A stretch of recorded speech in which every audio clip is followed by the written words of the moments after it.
好，欢迎来到今天的季后赛赛后采访，我是主持人 Rich。现在有请 Beyond Gaming 战队的上路亮选手。Hey guys, it's Rich here with me for today's post match winner interview. Is Beyond Gaming's top laner 亮亮，你好。大家好，我是 Beyond Gaming 的上路小亮。So, firstly, of course, congratulations on the 3-1. Can you tell us what your feelings are right now? 首先，当然要恭喜 Beyond Gaming 战队以3-1的成绩拿下今天本场比赛。对于今天的战绩来说，那亮选手可以跟我们分享一下现在的感情吗？是那样子的嗯，吗？心情的话还是蛮开心的啦，因为可以像例行赛一样顺利的赢下马吉，然后之后再次面对 PSG，那有点小不开心，就是对我自己个人表现，就打得不太好。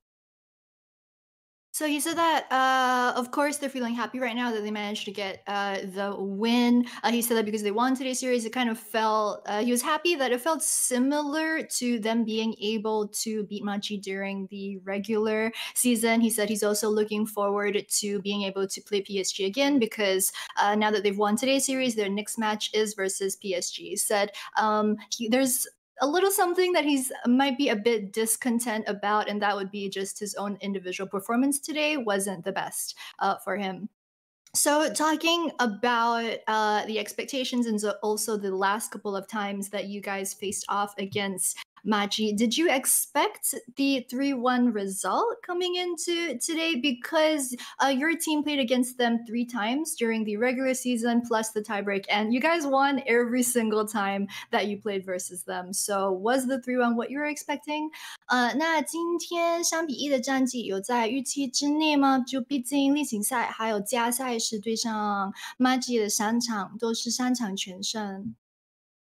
嗯，今天打他们其实我们整体是没有很紧张了，因为例行赛都赢了，那季后赛我们只要做好我们该做的，不要犯太多错，应该是都是能赢的。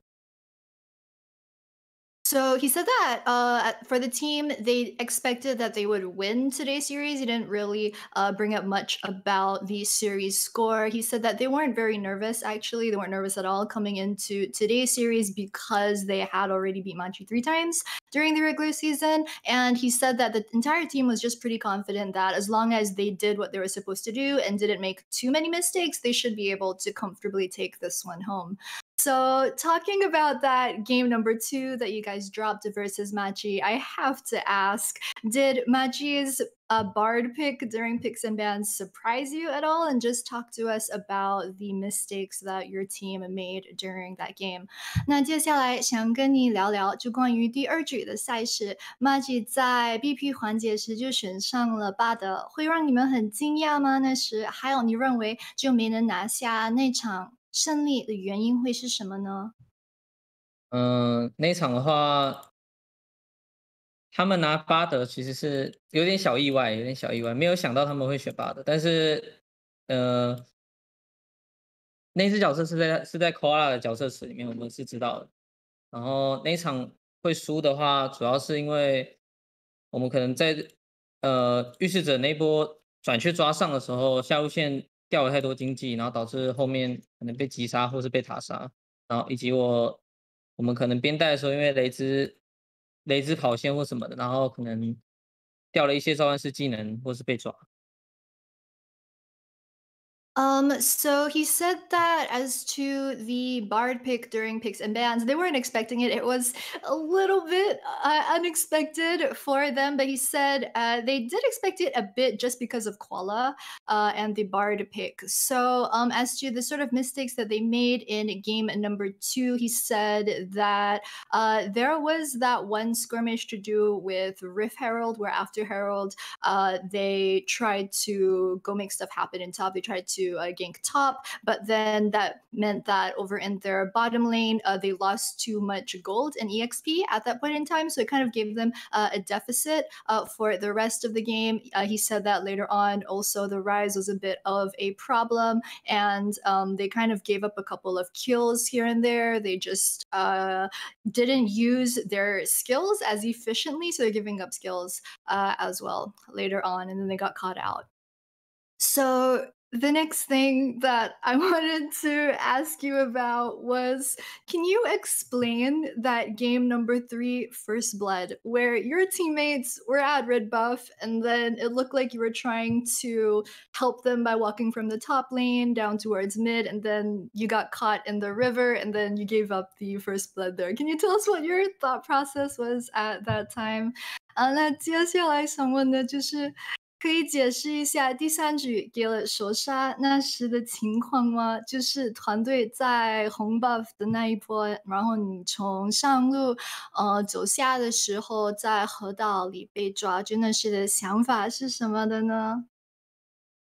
第三局那时候被首杀是，一开始对面中野进了我们红区，然后我们打野先被打了，然后但是我是比赛特先靠的，所以我们在沟通要反打，但是我沟空了，然后就又有点可能我们3个人之间的沟通没有做得很好，所以我觉得还能打呢，但他们可能觉得不能打，但是我们没有沟通到这一部分，所以我就送头了。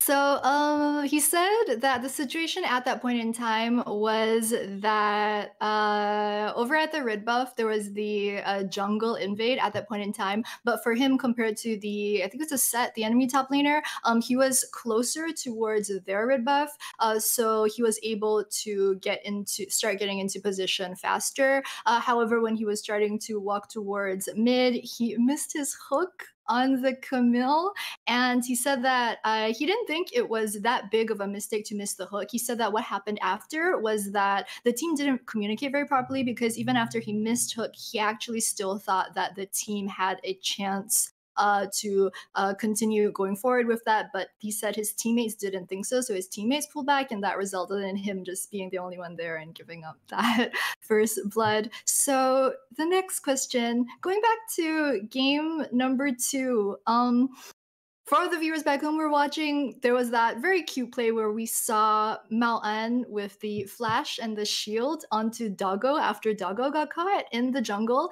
I just wanted to talk about it real quick because, I mean, we rarely see this type of self-sacrificial team play. And I mean, I know I am never going to see this in my solo queue games. So I wanted to ask, do you think that this sort of cohesive teamwork is part of why Beyond Gaming is so successful? 那接下来想问的也就是关于第二局，那时候猫安的囚女就是那时候 Doggo 是被抓了之后，然后你们都想去救他，然后猫安是用了囚女闪现盾救了 Doggo 一波，那时候就想谈一下，就因为感觉就单排的话，肯定不会看到这种招式吧。然后我是想问，就对于你们 Beyond Gaming 来说，是大家都是朋友才会这样子做的吗？感觉打职业也就不会很少见。我们互选心切啊，我们家的狗被打了，要赶快救它。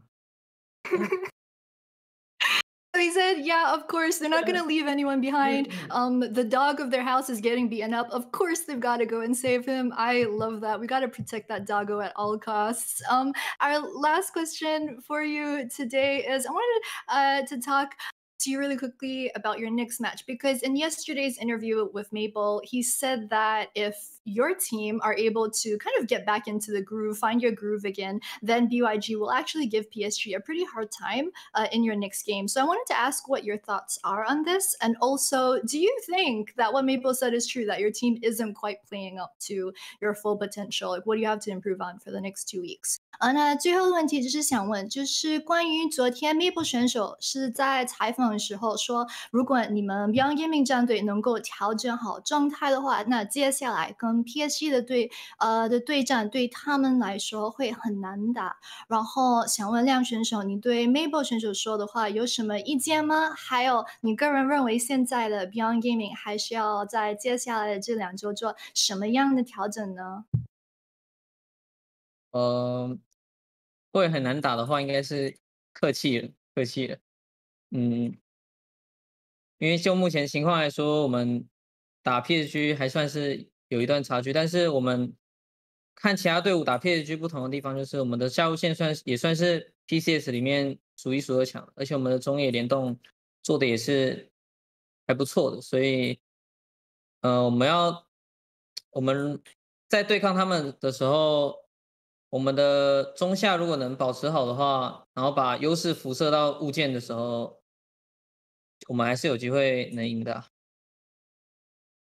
So Liang says that straight up, he thinks that what Maple said in an interview about how it might be hard for PSG to play versus BYG. That he said Maple is just being polite. He doesn't really quite believe that that's what Maple actually thinks. He says it's just courtesy that he's saying that during an interview. But Liang also thinks that his team does have a chance versus PSG. He says that he absolutely believes in their bot lane, that their bot lane is definitely top one, top two within the PCS. He says that also he thinks that their mid jungle synergy is very good. So he says in their series versus PSG, he thinks that as long as, bot plays well and they're able to get some sort of lead, maybe mid jungle, and then just kind of stay in the game up until close to full build, then he thinks that they definitely do have a chance versus PSG. So those are the points that BYG compared to the rest of the PCS teams do better versus